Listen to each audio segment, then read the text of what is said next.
இந்திய பொருளாதாரத்துடைய திட்டமிடல் பத்தி பார்க்க போறோம். ஸோ இதுல முக்கியமான ஒரு காலக்கோடு என்னன்னு பார்த்தீங்கன்னா, ஃபர்ஸ்ட் ஆஃப் ஆல் நம்மளுடைய 5 ஆண்டு திட்டம் வந்து யார பார்த்து ஃபாலோ பண்றோம்னா, சோவியத் ஒன்றியம். ஸோ அவங்க எப்ப ஸ்டார்ட் பண்றாங்க? 1920ல ஸ்டார்ட் பண்றாங்க.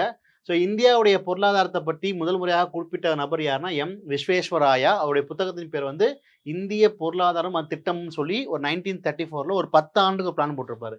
அடுத்ததா வந்து தேசிய திட்டக்குழு காங்கிரஸ் சார்பாக நேதாஜி அமைச்சாரு 1938ல நேரு தலைமையில. ஸோ இந்த திட்டக்குழு தான் பின்காலத்துல திட்ட ஆணையம் வர்றதுக்கு காரணமா இருந்தாங்க. அடுத்ததா பாம்பே திட்டம்ன்றது பார்த்தீங்கன்னா, இந்தியாவோட 8 பெரிய முதலாளிகள் போட்ட திட்டம். 1944ல போட்ட திட்டம். அடுத்து காந்திய திட்டம் வந்து எஸ்.என். அகர்வால்னு சொல்லக்கூடிய ஸ்ரீமான் நாராயண் அகர்வாலுடைய 44ல போடப்பட்ட ஒரு காந்தியோடைய ஐடியாஸ் பேஸ் பண்ண ஒரு பிளான். அடுத்ததா மக்கள் திட்டம்ன்றது எம்.என். ராய் போட்ட 1945ல ஒரு சமத்துவமான திட்டம் வந்து எம்.என். ராயோடைய பீப்பிள் பிளான். அடுத்ததா சர்வோதயா பிளான் வந்து 1950ல வந்து ஜெயப்பிரகாச நாராயண் சொல்லக்கூடிய ஜே.பி. நாராயண் போட்ட திட்டம் தான் இந்த சர்வோதயா திட்டம்.